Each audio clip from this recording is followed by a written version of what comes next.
Get your popcorn ready because it's time for a movie watching party on Asteroid G. You're listening to Not So Live from Asteroid G. I'm Mike Finkelstein. With me, as always, is... Queen Bee. And... Professor Plum. That's the... We'll do Clue. It's fine. I wanted to do that one first. Okay. That was totally not what we had arranged for this day of podcast recording, but we're already in it. So today, apparently, we're talking about Clue. You killed me, Josh. You killed me right there. Buy a clue there, Josh. Jeez. Thank you for that. That would be Clue the movie for anybody who is concerned or confused, like Mike and I are. Because Josh just jumps right in. So, Clue the movie, the comedy movie from, I believe, 1985? Yes, you are correct. It was 1985. Not the made-for-TV movie from 2011, nor the made-for-TV miniseries from 2014, neither of which I've watched, because that's way too much preparation, and I don't do preparation. And why would a board game need a miniseries? I still don't understand that one. Well, I would assume that's so that if you want to explore the deep profile of how each person could have caused the crime, you can watch it from their perspective. It sounds really boring, honestly. It really does. Oh my god, I would not want to watch that. Hell, I don't want to watch them anyway. Would you watch a Twitch stream of someone playing Clue? Depends on how good at the game they are. I mean, I could see, like, you get... I mean, because there's the Master Detective version of the game that has, like, extra criminals and extra weapons and extra rooms, which is, in my opinion, the only way to play that game, because it's awesome. Because the original game it goes by too quick, in my opinion, and too easy to guess. But, yeah, if you had a good group of people with Master Detective, I could totally see that. Let's get them on it. Yeah, let's just do that one time for like, we'll each buy our own set of Master Detective, and then we'll, like, play a game of Clue together. That would be horrible. Okay, sure. Would be absolutely... I don't know how you do that. I think Tom Cruise still owes me one, so we'll see if we can get him in on this. I'm not even certain that Master Detective itself is made anymore. I know I tried to look into buying it at one point because I prefer that version. And I don't think it's actually made at this point. But I wonder if there's like a phone app of it that's like the extended edition or something of it. Like if we could play it. I bet you could buy it on eBay. Well, yeah, probably. I think most of the I guess property specific ones like Golden Girls and Office and whatnot, I think that's based off of the master version. Okay. If memory serves. Okay. What's it called? Clue Master Just like Detective. the Golden Girls Clue. Yeah. Yeah, it's Clue Master Detective. It has to have like the larger board with the extra rooms and everything. So, but that's the one I want to play. I like that one. But we're kind of off tangent, which is amazing for us because we're off tangent within the first 2 minutes of this podcast. Actually, 30 seconds because It is I wanted to anywhere talk about between. Clue. Wait. It's anywhere between $24.99 and $38.49 for the Master Detective on eBay. Ooh, hello. There's lots of versions. Yeah. Yes. Lots of versions available. Yay. That's both affordable and cool. Apparently we're doing a PSA for eBay now. Anyway, Just saying. What we are actually here to talk about is not so much the board game, although the board game ties in because the movie's trying to like do a comedic version of it. But we are talking about the 1985 movie with Tim Curry and Madeline Kahn and Professor Plum was Christopher Lloyd and a bunch of other people. The guy from Spinal Tap. There you go. Lowell. Yeah. Thank Leslie you. Ann Warren, Colleen Camp. Yeah. Okay. So we all know actors' names. Awesome. Yes. So, I had a Madeline Kahn there moment and completely forgot what I was going to say and just stuttered. Okay, so that will tie And in. it's going to make it to the final the final cut. Yeah, but we'll get to that eventually. So I like this movie. I will go first because it's my podcast. I like this movie. I really like it. I know that it wasn't a success when it came out at the time. I think audiences in theaters didn't quite get what the movie was going for, which, it's a weird little movie. And I think the movie was also hobbled by the fact that in the version that you can watch on TV or off of Amazon like I did, or on the DVD, it has all the endings stitched together to make like a very Clue-like experience. Who could have possibly done this crime? And then it shows you all the various solutions. But when you watch it at the movie theaters, they only gave you one of 3 different ones randomly assigned to each theater. So you had to like go around town and watch the movie 3 times, which ain't no one got time for that. It's kind of like, how Cats came out and they had to give you a different digital version. Yeah, but to make it better. Yeah, it's kind of that kind of experience where you had to keep going back to see the film. And really, it didn't change much except for the ending. And then after 3 months, they actually brought out all the endings. Yeah. They did have all the endings in one of the theaters because I remember seeing it in the theater with all the endings. Nice. But I mean, I think the other difference is that Clue is a good movie and Cats is not. I was 1 year old when it came out, so I only saw it on VHS. Yeah, no, I was only 4, and you guys didn't take me to see that when I was that age, so I had to see it on TV as well. I'm old. Yes. I wasn't going to say that, but... I was. I'm old, and I saw it at the theaters. Okay, that's fine. But no, I think the movie is, honestly, for what it is, it's really well constructed. This was something that I paid attention to when I was watching it for this podcast. Was, it's funny and ha-ha, and yes, it has multiple endings, but who really cares? You just kind of watch it for the enjoyment of it. But if you go and you watch the movie, and you're actually paying attention, all of the various endings that the movie comes up with, the various people who could have done the crime and how it all ties together, they're all actually justifiable within the bounds of the base movie. Mm-hmm. Correct. Yes. Like, any of them could have worked. Yeah. Yeah, but I like what they determine as the real ending I kind of like that one the best. I think that was the one it was supposed to be. Yeah. Yeah. Well, it might have been the one that was in the script, and then while they were doing like the filming process, like, you know what, we could like do multiple endings, or someone just on like the last pass of the script was like, let's write multiple endings because it's funny, and it is funny, but it's only funny if you get all 3 of them at once. Yeah. Because the first 2 are kind of like, they're okay. That is one of the things, is that the ending where everyone does the crime, at least one of the crimes within the bounds of the movie, where a bunch of people die and one of the, each person kills someone. Yeah. That is the one that actually feels like the right ending. If the other endings had that kind of development and the detail put into it, I think any of the endings could have been just as good, but they feel more shallow.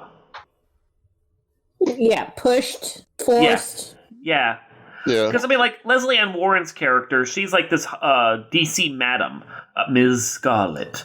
And she could have easily, like, manipulated other people into doing some of the killings for her, so she could have had 2 or 3 accomplices in the house, but the movie just makes it so that she's the only one. Right. Yeah. I don't know. I like the last ending, the quote-unquote true ending, the best. But that's glossing over. We've jumped right to the end of the movie, and that glosses over all the good stuff that happens in there. That the entire movie, I mean, okay, first 5 minutes or so is a little slow, but the entire movie is, like, once the crimes start happening and they're running around the house trying to figure out what's going on, it gets really fucking funny. It does. And there's 3 characters you have to kind of give credit to. Obviously, Tim Curry, who did a spectacular job as the butler. Wadsworth. And then you have Madeline Kahn, who plays Miss White, who is amazing. I mean, she's always been amazing. No matter what she's in, she's amazing. And she brings such a character to her character. And then you have Michael McKean, who I think is undoubtedly one of the most underrated actors in the business. And he can play so many different characters, and he's not a character actor. That's the difference. Yeah. Whereas Madeline Kahn and Tim Curry obviously are. They play a specific type of character pretty much all the time. Yeah, that's true. I think Tim Curry definitely is playing Tim Curry in this movie, which I don't think you can actually tamp down because Tim Curry plays Tim Curry in everything. And he does it fabulously, but it is very Tim Curry. And Madeline Kahn is very much a Madeline Kahn kind of performance in most of her stuff. Sometimes she gets into a character, but most of the time it's her being her, like, you know, stand-up comedy kind of self there, and she does it fantastically as well. But Michael McKean, I would agree with you, gets in the role of Mr. Green. Yes.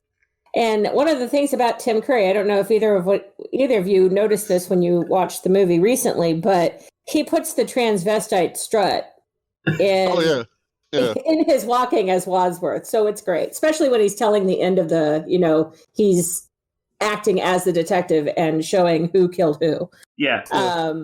So yeah, that I always find that funny.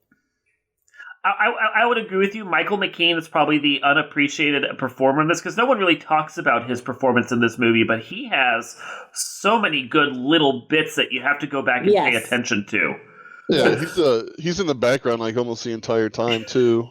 He just makes his facial expressions and running into shit. Getting thrown around. I think one of those moments where they're like drawing straws and trying to figure out who's going to go with who, and the maid's like, I have to go on my own. I would be so scared. Will no one come and help me? And like, two of the guys like, I'll help. And he's like, no, thank you. Just that little, like that dry little moment and the turnaround. It's just like so key. And I know we talked about this off camera, off microphone at one point. The scene where he's getting dragged around by Wadsworth in the end, and thrown left and right.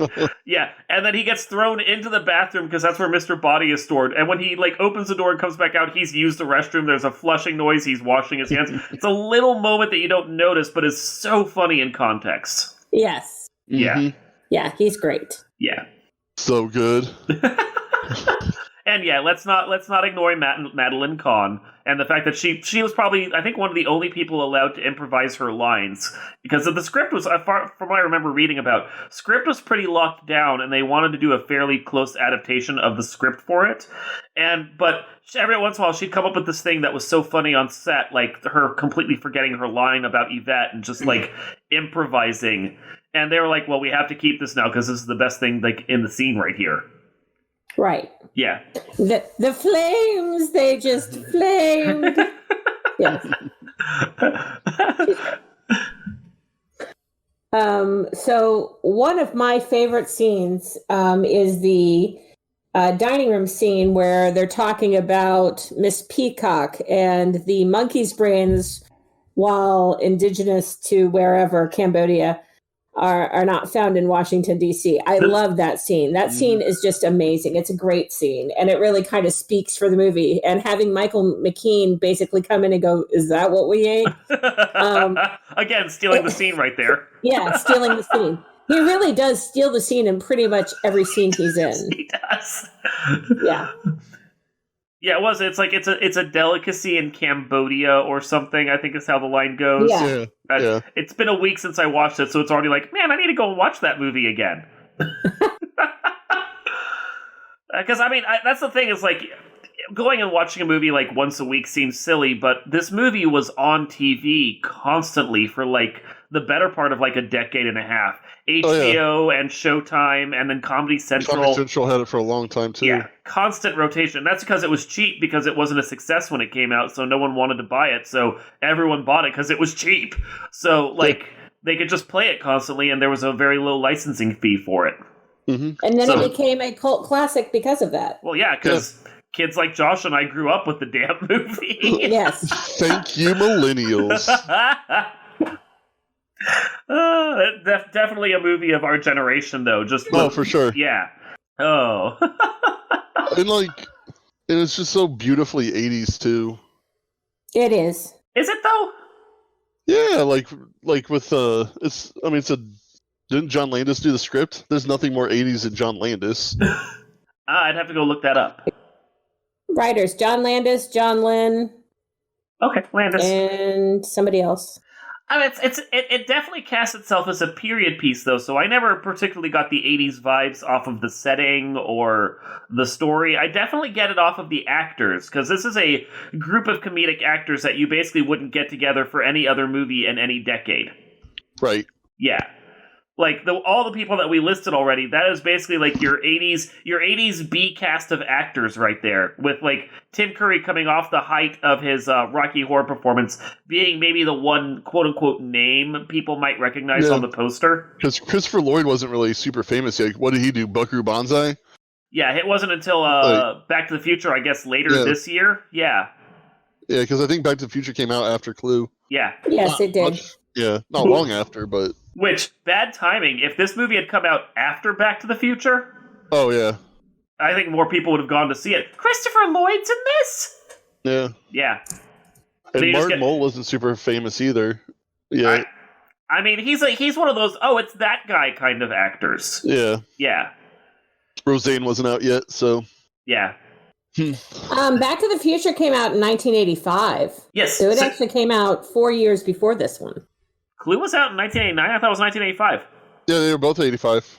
Oh, they were both 85. Okay. Mm-hmm. Well, they see, now I have to go, actually do research. Release date was July 3rd for Back to the Future. December 13th for... and December 13th. Clue. So it came out after? Clue. Yeah. It came out after, yeah. Wow, that tells you the star power of Michael J. Fox at the time and how little Christopher Lloyd had even after that. Exactly, yeah. Wow. Okay, so next time they make a Clue movie set in 1985, they need to make sure they bring Michael J. Fox on as well as Christopher Lloyd. I mean, they got the wrong guy. Yeah, that's what it was. Poor planning on their part. Or Crispin Glover. Oh my God! But he would have to be like Mr. Body because you wouldn't buy him as anyone else. Yeah, no. Yeah, he'd have to be Mr. Body. And he just keeps coming back from the dead. Yeah. Oh, I'm your density. Shit. Well, you've already kind of said it though, Mike. You said that the whole this was the top B list of actors. Yeah, these are typically all of these actors, even Christopher Lloyd, because he came from Taxi, were TV actors who made a movie rather than movie actors who made a TV show. If that makes sense. Except for Madeline Kahn. Well, and Madeline Kahn, because she's very much a Mel Brooks actress. She worked mostly in his films, so she's been in a lot of theatrical productions. But she was in a lot of theatrical productions from Mel Brooks. Yes, but most of her career was SNL. Okay, that is fair. And that is what she was primarily known for. But and she's also known for comedy, not necessarily drama. Murder dramas. mystery. Yeah. Which this really isn't. I mean, people may have... I have to go back and watch the trailer again. People may have thought this was supposed to be a murder mystery. It's very definitely a comedy, though. Yeah. Yes. Yeah. I mean, you can't really make a serious movie about a board game like that. If you want to give Madeline Kahn some credit here, she was in a Muppet movie. She was in. She was the voice for Draggle in My Little Pony, the movie.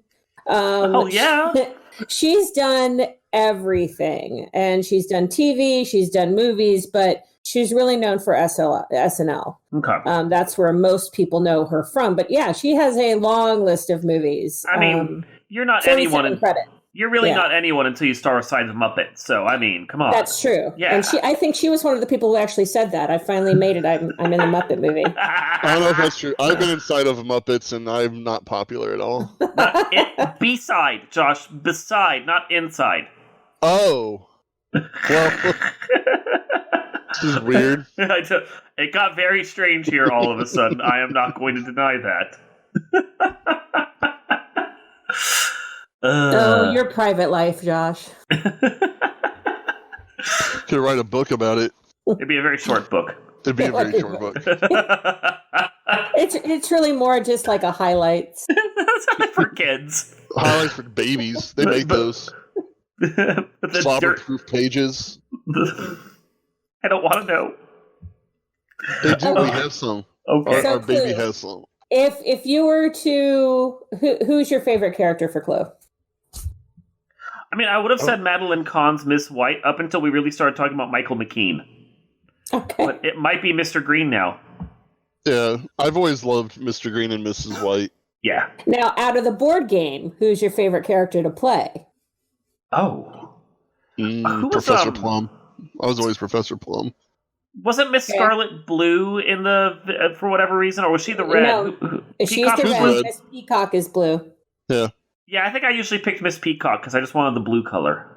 Blue color, okay. Yeah. I was typically Miss Scarlet, always. And you would think I would be able to tell because I'm an artist that Scarlet would be the red piece, but the movie doesn't follow that convention. Miss Scarlet wanders around in like this like tealy jade color.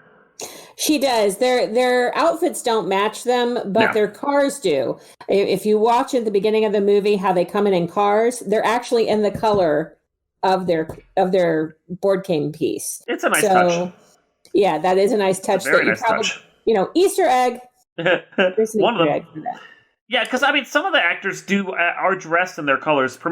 Miss Colonel Mustard is in a like very oranges and yellows, and I think Plum has some purple in him. But like you are right, Ms. Scarlet is dressed like head to toe in black, or not Miss Scarlet. The Ms. White is dressed head to toe in black, except for the fact that she's horribly pale. Is the only way you can tell she's Miss White. Well, in the board game too, Miss White is the cook. She is not a guest. Really? So yes. Wow. So they split those characters out. Huh. Yes. Interesting. Wow. And then again, we have to go back and look at Master Detective to see just who else they've added and what they may have changed up for that, because I am curious now. I want to know. Yes. We can always find out. We can always find out. So, we got anything else about this? Oh, well, I guess I do want to point out, I love the fact that, as weird as the movie is and the endings and all the stuff, they did manage to work in the most important line of all. As far as who killed Mr. Body, I did it in the hall with the revolver. Yes. Yeah, I mean, and you only get that if you watch the final ending of the movie. Like, that seems like such a line that needed to be in all the endings because it's required to end the board game. If you don't include it, the game's not over. That's true. Yes. That's very true. So when you guys play the game, Clue or Masterclass or however you play it, whichever one you play, do you give me an idea? How often do you guys actually win? Or do you try to rush to the end to beat people? I usually do really well, and then if I figure out or think someone else is going to get it ahead of me, I'll usually rush through and be off by one. But I'm pretty meticulous. I'm not only paying attention to what I'm guessing, but I'm paying attention to what everyone else is guessing and whether or not they get a card, and it might very well be a possibility that they got a good card or not, so that I can go back later when I've started to figure out some of the clues. So I'd be like, okay, so if they got past a card here, and I know these cards are sitting over here with this other person, then that means that this card has to be this. And there's a lot of deductive reasoning that goes into it. So I will plod sometimes, but that's just because I'm paying attention to everything. Right. Yeah. Because if you're going to win the game, you can't just play based on what you see. You have to play based on what everyone else is doing, too. Right. Yeah. Yep. So. I think when Mom used to play, she used to actually try to be a little bit creative and go to rooms where she already knew. Yes. To throw people off. Mom was very much like that. Well, that's what I do. Yeah. She's a smart lady. It is smart because, if you know that certain people have some cards and you know that certain people have some rooms, or some of them are in your own hand, you can go and guess those and use the duds to narrow down other stuff. The problem with that is you have to be careful about how much you do that because you're also giving clues to other people too. Right. Yeah. That's why one of the first things that I do is go to whatever I have in my hand and guess that straight up. Yeah. You got to do that a bit. Mm-hmm. And then by the middle of the game, you're just guessing Tim Curry for everything. Yeah, Tim Curry did it. He's playing this game, Josh. He did it in the theater with his charisma. Okay, so any other questions for Clue? Who did it? Who wants to guess? Who wants to guess the ending? Mr. Green. Mr. Green. I mean, he killed Mr. Body. Everyone else killed everyone else, but he killed Mr. Body. And it was justifiable because he was working for the government the whole time. Spoiler for a 35-year-old movie at this point. Yep. Spoilers. I feel no guilt about that. You guys should have watched it sooner. Yep. That's true. It's fair. It's a 35 almost year old movie. Yep. So. Yep. I'm so old. Clue is old enough now; it could have had not only children, but could be moving on towards grandchildren now. It could be. Jeez, Clue, get it together already. It's not that old. It's almost as old as I am. I'm nowhere near having grandchildren. That's because if you had kids a little earlier. A little earlier. And then they'd have to have kids a little earlier, I said on their way. I said on its way. Generations are every 20 years, so technically in 5 years it could have grandkids easy. You're right. Yep. Technically. I feel we've gotten really off topic now. Wow. So I think we're going to use that as a point to wrap it up. This has been Not So Live from Asteroid G, a watch party with the program. I'm Mike Finkelstein. I'm Queen Bee. I'm Josh Schaefer. Not Professor Plum anymore? No, I lost my doctorate. And we will see you next time.